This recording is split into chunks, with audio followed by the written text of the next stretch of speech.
I'm Jimmy Evans. This is my wife, Karen. Welcome to the Marriage Today podcast. If you're watching on YouTube, be sure and like and subscribe. On today's episode, we're talking about empty nesting. We've been empty nesting for about 300 years. Our children are in their 40s.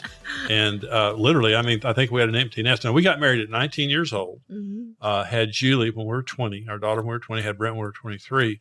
And we were empty nesters in our early 40s. And so, and our kids got married early. And so we love empty nesting, and, we love our children. And when they left to go to college, we missed them, and, it was sad when they left. It was also exciting when they left. Now, I want to back up in talking about empty nesting, and I want to talk about repair first. Okay. So, there was an episode on Oprah. You recorded this many years ago for me to watch. And they had a group of women that were talking about motherhood. And these women were just being real arrogant. And they were saying, "Oh, I live for my children, and just all my children are my life," and all this kind of stuff.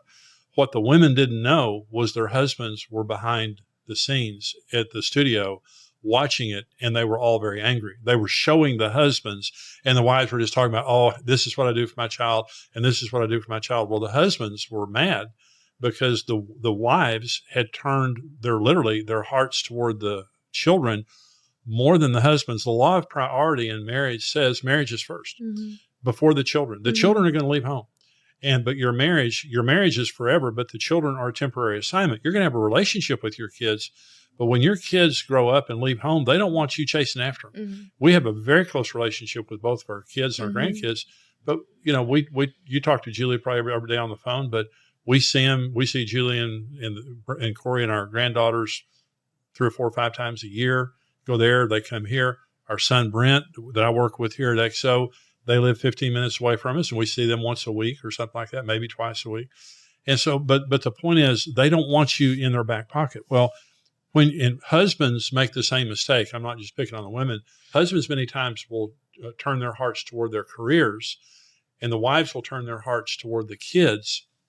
And you begin this jealousy, this resentment that says, you put this in front of me, whatever it might be.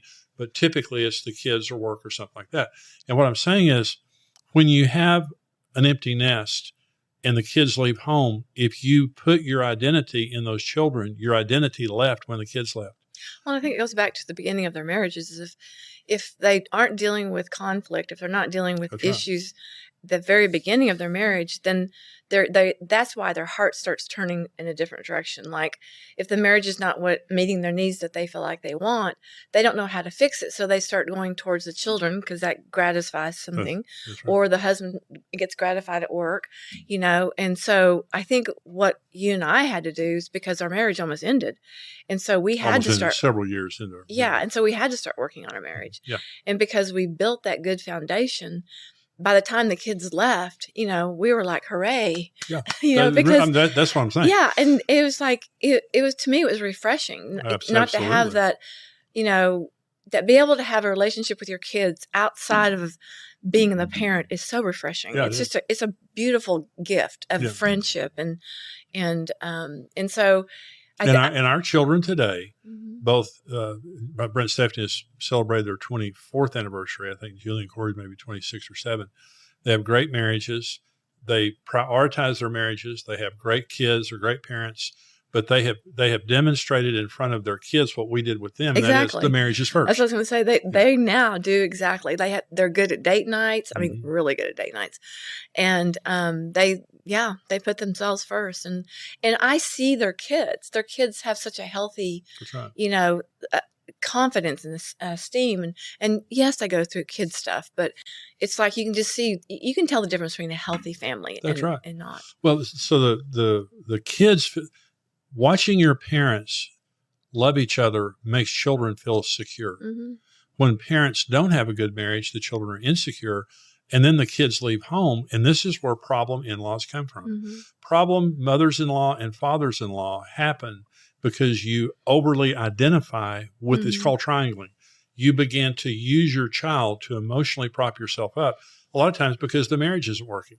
So I'm saying, before we talk about the empty nest issues, you have to go back to before the empty nest if you have a good, solid, prioritized marriage before the empty nest is wonderful. But if you don't, the kids leave home, and now you end up, and I make the joke of the guy puts on his green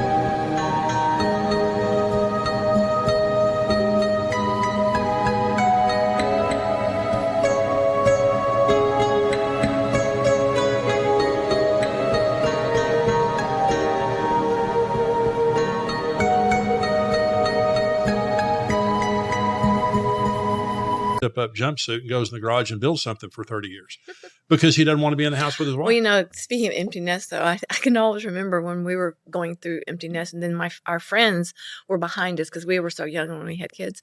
And they were like, "Oh my gosh, I'm going to die. They're leaving, and I'm so sad." And I'm like, how? But once the kids go, they're like, "Oh," but then the other part of that is, I remember thinking, once the kids are gone, I'm going to be so bored. Oh my gosh, my life never stopped. Oh yeah, it was like great. I was busier without having kids. we loved raising our kids. We love our kids, but it was such a wonderful thing when they both left, and then they would come back. You just enjoy them so much more when they come back. We had a ball. I mean, we loved being together alone, and we still enjoy it. And but it's just something that whatever features are in your marriage before the empty nest, they're going to visit you when you have an empty nest. So if you have a really healthy marriage and a prioritized marriage, the kids leave home, it's a no-brainer. You just love being alone together. I had a couple. I didn't counsel the couple. I counseled the man. They had never been alone together. Now that except in the bathroom or in the bedroom, they had never been on a trip together. They had never gone on a date together alone in their entire married life. Their marriage was so bad, they were terrified of being alone together. And so I told the man, you need to take your wife on a trip. They went on their trip. They drove about 2 hours to another city close to where they were, got out of the car, walked in their room, dropped their bags, got in a huge fight, grabbed their bags, got back in the car and drove home.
And so, I mean, he was completely absorbed in work. She was completely absorbed with the kids. Now, there was a happy ending to that because they ultimately really worked on their marriage. It became really great. But being alone together really scares some people. Mm-hmm. And you've masked your problems for so long. Now you're alone, and it's just, the ghosts show up. So my issue is that get help for your marriage. If you have an empty nest and there are issues like you've prioritized work or you've prioritized church or you prioritize the kids or friends over your marriage, repair that damage and you can have a wonderful rest of your married life together. We have XO mediators. XOmarriage.com is our website. We have XO mediators. They'll talk to you on the phone. They'll do a Zoom call with you. If you live away from here, we're in the Dallas-Fort Worth Metroplex. They'll meet with you personally for a half a day, 2 days. to help you get your marriage on a solid foundation. There's hope for your marriage, but sometimes you just need help. Go to your local pastor, go to your local church, go to a Christian counselor. But the main thing is, if you're in an empty nest situation, approaching one, or you're in one, and you've got issues you can't deal with, join the club. We all have issues at some point that we can't resolve on our own. Getting help is not a sign of weakness, it's a sign of wisdom. So if you need help in your marriage, reach out. Even if you're the only one willing to reach out, get all the tools and help that you can, because having an empty nest is fantastic. It's something to look forward to. It's not complicated at all if you have a healthy marriage. That's good. Okay. So anyway, we hope that this helps. Thanks for joining us today. We'll see you again next time. God bless you.